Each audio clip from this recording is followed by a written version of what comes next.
All right, pause for just 1 second. As you're watching this video, I want you to remember one. I can't see.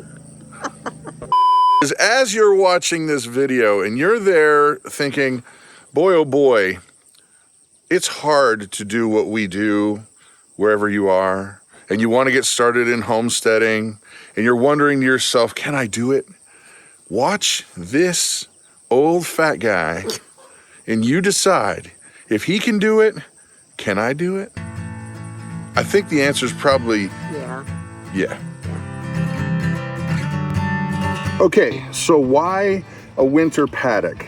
Well, the reason for us is basically to make life a lot easier. When the snow is on the ground, we want our animals a little bit closer to the barn so that it's a lot easier to do the milking.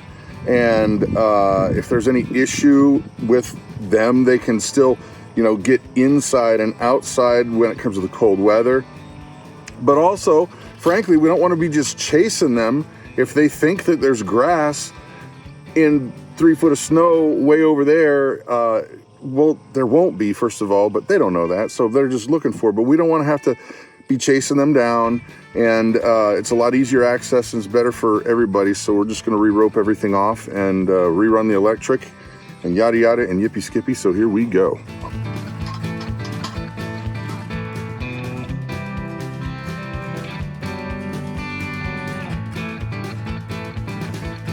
This thing gets pretty heavy.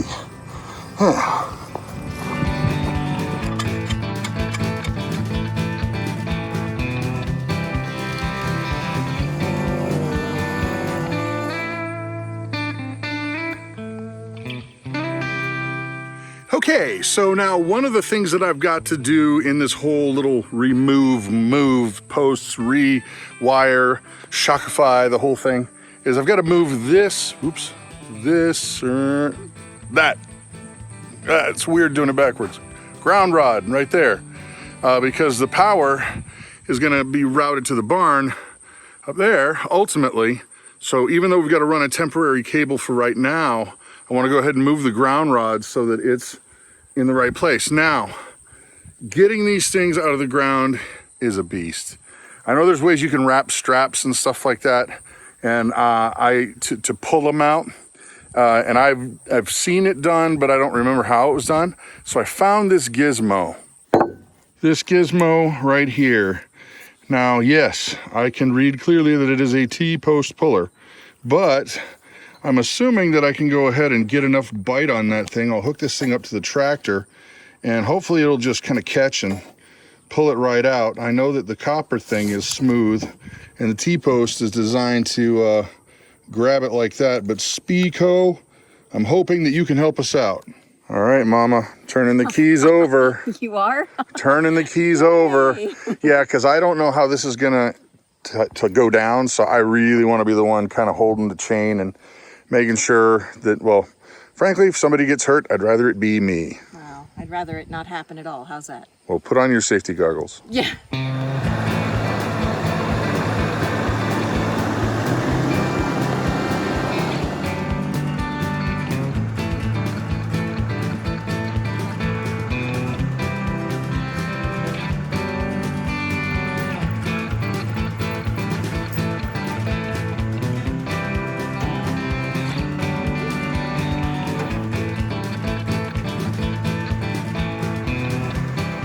Well, I think we're gonna have to smash that one in and buy another one. All right, plan B. I guess, let's see if we can push that thing into the ground, and if not, I'm sure we can at least flatten it out or break it. I don't know. Nope. And that's that. Bent it right in half. Look at there. Well, yeah, I guess I'll have to cut it off at the ground. I'll get a Sawzall and cut it. Well, I done broke it, didn't I? Yeah. Finally, Christa breaks something. Yay! Yeah, I'm already pooped. Why'd you bend the rod over, hon? Why? You told me that's what we should do. I know. So don't even start. In the hole. Don't fall in holes, honey. Big hole. So. think that's all you got, baby. That's all you got. As I could just go. Right, Push it right. Okay, now that we got the ground rod taken care of, I got to connect this pig pen here to the existing electric out there. But to go from here through there, we don't want this to ground out on the hog fence. So I use some of this just regular old tubing as a shield. So it'll go through there and it'll literally set on there. That way there's not going to be any issue with grounding at all. Alrighty folks, I'm sorry that I couldn't show every step of the process, but I'm pooped. I put the camera down so I could get stuff done. But bottom line is this, we've got our hot, which goes to the fence and it goes out through the whole pasture, comes back around, goes to the pig pen and then finishes up. And at our farthest point, we had between 3,000 and 5,000 volts. So that's the furthest point, and that's really good. We got our ground set up and everything's rocking. So winter paddock completed. Well, you guys have an amazing and blessed day. Wait, you know what? Let's go see what Mama's doing. Alrighty, look who's here. Hi. Mrs. B, Prepsteader Bob. We got Jessica, of course, the whole crew, and a truckload of corn. Everybody's being corny. It's corny time. Yep. You know, this is one of those awesome community building things. Yep. Prepsteader Bob found a place where we could get corn super cheap. And so he said, why don't we do it all together? And I said, I think that's a fabulous idea. Here, Because taste somebody's this. got all kinds of kitchens. Yes. Taste that. It's yummy. Oh, you didn't get it. I got it. See, Holy sweet. And that's raw. That is really good. Yeah. see here? So how much do you estimate we'll have? A lot. A lot.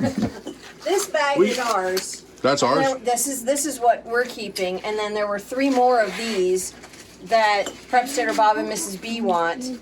So that is a lot of corn. Alrighty, people.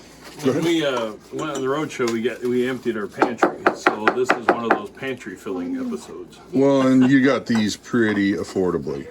Yes. Yeah. Yeah, so everybody, all hands on deck. Yep. Mama, the fence is done. Oh, awesome. At the far point, it's shocking about 3,000 to 5,000 depending. Beautiful. At the very far point. Beautiful. I couldn't get Hope to lick it.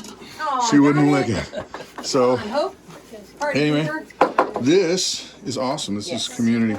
So, oh, I know what I was gonna say. So all you guys who've got a sense of humor, bring on the corn jokes. Yep. What kind of corn joke can you put down in the comment section below? Anyway, Haha, we're up to our Cornhole, ears it's in more corn. than just a yeah. So say goodbye, Mama. Goodbye, Mama. Okay, I thought this was the end of the video, the corn thing, but then, well, Christa broke something earlier, so as we're sitting and cutting corn, our friends across the street have this cool gizmo that you mash down and it shucks it just pulls the Cuts all the kernels corn off. right off.